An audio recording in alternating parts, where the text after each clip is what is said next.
Assalamualaikum warahmatullahi wabarakatuh.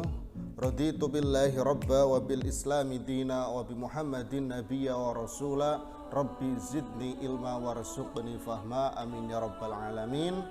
Kembali lagi ke channel Ngaji Rasa, berbagi yang sudah mengerti, mencari yang belum dipahami. Pada video kali ini kita akan membahas soal PAI untuk materi ilmu kalam. Langsung ke pembahasan soal yang pertama. Setelah adanya tahkim atau arbitrase, muncul kelompok yang menganggap kafir semua yang terlibat dalam tahkim karena dianggap telah melakukan dosa besar. Dan kelompok ini juga memunculkan pokok pikiran la hukma ilallah. Kelompok yang dimaksud adalah A. Syiah, B. Khawarij, C. Murji'ah, D. Mu'tazilah, atau E. Ahlus Sunnah wal Jamaah. Jawabannya apa Bapak Ibu? Ya, jawaban yang benar adalah B. Khawarij. Ya, jadi aliran Khawarij ini dulu masuk ke kelompoknya sahabat Ali bin Abi Thalib. Namun setelah adanya tahkim, mereka tidak setuju sehingga kemudian mereka keluar dari kelompoknya Ali bin Abi Thalib sehingga disebut dengan Khawarij. Asal kata dari kharaja, ya, yaitu kelompok yang mengeluarkan diri dari barisan Ali bin Abi Thalib.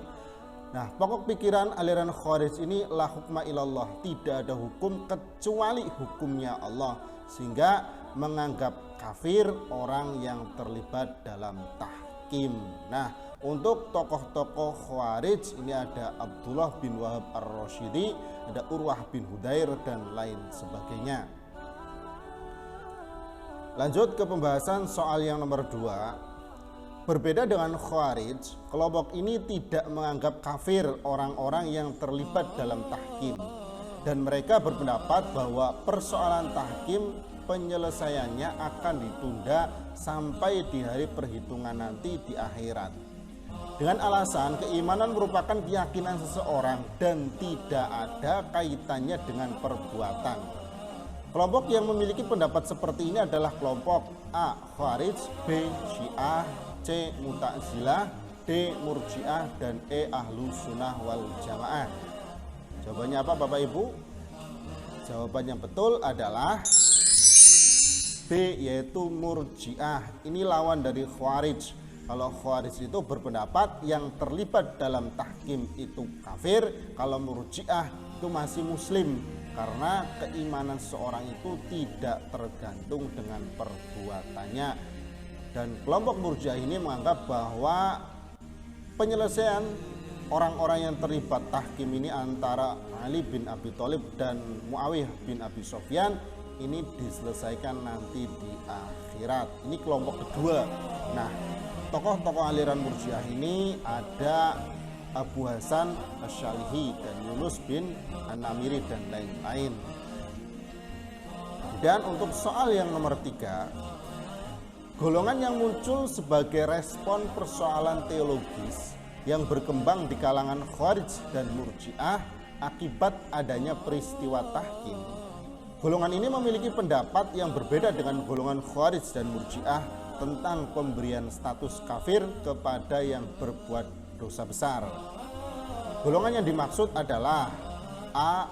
Khawarij, B. Murji'ah, C. Mu'tazilah, D. Qadariyah, dan E. Jabariyah. Jawaban yang benar adalah C, yaitu Mu'tazilah. Ini golongan yang melepaskan diri atau memisahkan diri dari persoalan kafir dan bukan kafir setelah adanya tahkim. Ya, mereka tidak sependapat dengan Khawarij maupun Murji'ah, sehingga kemudian mereka membentuk kelompok sendiri, ya, yang disebut dengan Mu'tazilah, atau asal kata dari i'tizal, yaitu yang memisahkan diri. Nah, kelompok Mu'tazilah ini pokok pikirannya cenderung ke pemikiran barat, sehingga mereka mengedepankan rasio. Nah, tokoh-tokoh Mu'tazilah ini ada Wasil bin Atha, kemudian ada Abu Zail al-Alaf, ya. dan lain sebagainya. Ini tokoh-tokoh aliran Mu'tazilah. Nah, selain Khawarij, Murji'ah dan Mu'tazilah, ada juga aliran Ahli Sunnah wal Jamaah atau juga disebut dengan Sunni.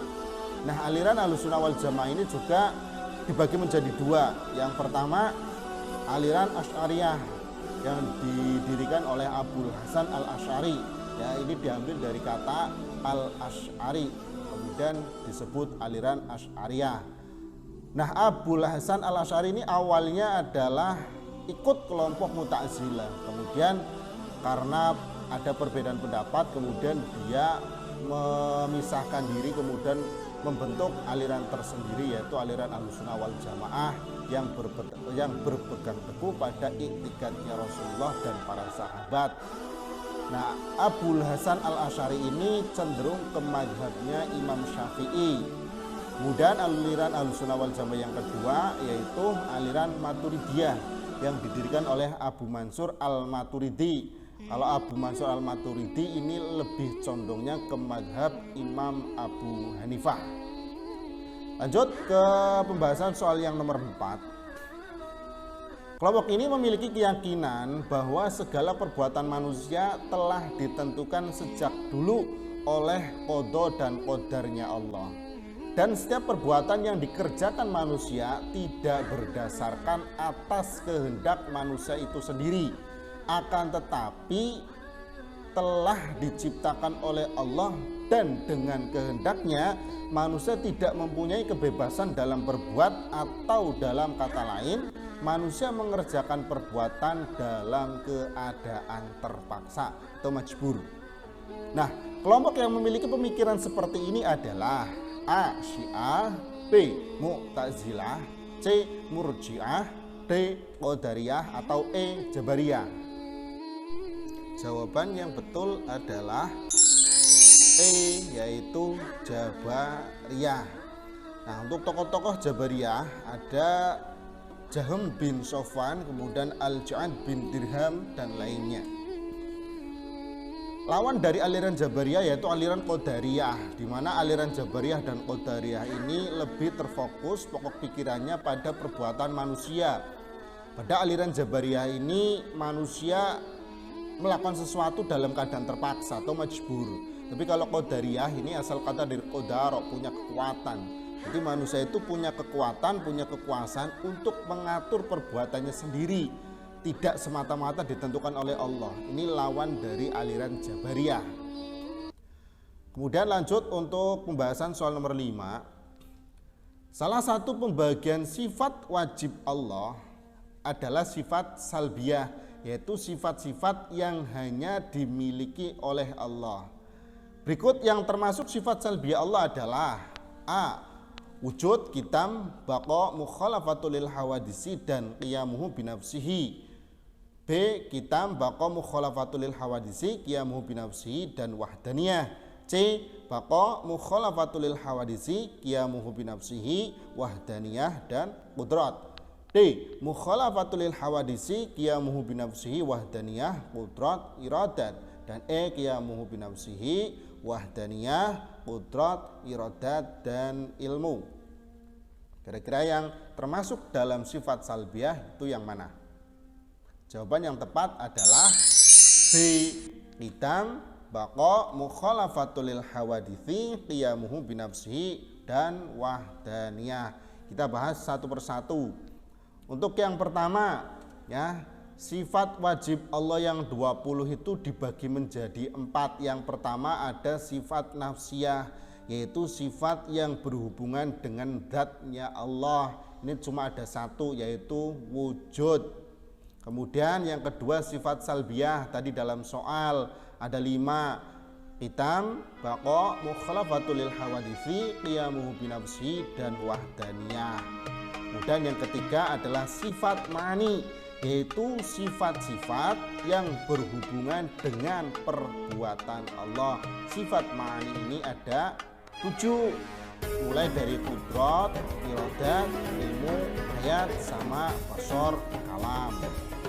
Nah, kemudian yang terakhir ada sifat maknawiyah. sifat maknawiyah yaitu sifat yang berkaitan erat dengan sifat ma'ani. Ada yang mengatakan sifat maknawiyah adalah sifat kemahaannya Allah. Kalau sifat ma'ani kudrat, kalau sifat maknawiyah qadiran, ya, iradat, muridan, berkehendak, maknawiyahnya maha berkehendak. Sifat maknawiyah adalah sifat kemahaannya Allah. Itu saja pembahasan soal pada bab ilmu kalam.